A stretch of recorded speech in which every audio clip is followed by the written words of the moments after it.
लाहौर में 6 माह के दौरान मुख्तलिफ जराइम दियां 43,374 वारदातां रिपोर्ट होईयां।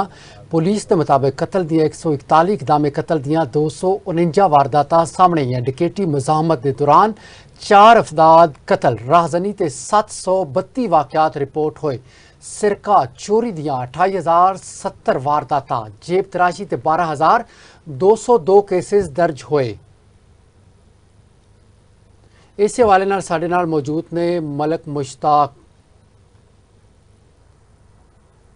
जी बिल्कुल, शहर लाहौर की अगर गल करिए, जिस तरह पुलिस वालों दावा किया जा रहा है कि पूरे पंजाब का ते शहर लाहौर का क्राइम रेटो डिगी है ते 6 महीने जिहड़े गुजरे ने नवां साल दे, इस हवाले से अगर वेख्या जाए तो लाहौर शहर दे विच 43,374 वारदातां जिहड़ियां ने रिपोर्ट होईयां ने, जिन्हां दे विच कतल दियां 141, सब तो ज्यादा कतल सदर डिवीजन 34 होए, जबकि कैंट डिवीजन 33 वारदातां होईयां। इस तरह इकदामे कतल की गल करिए तो 249 वारदातां होईयां ने, जिन्हां दे विच कैंट दे विच 65, मॉडल टाउन 56, सदर डिवीजन 44 ते सिटी डिवीजन 42 वारदातां होईयां ने।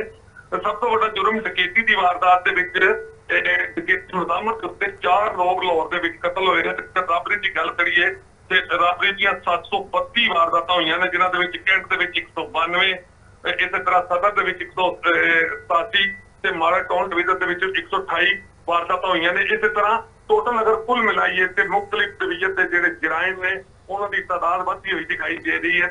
पूरी तादाद देखिए तो मलक मुश्ताक, बहुत शुक्रिया तुहाडा तफसीलात तो आगाह करन दा।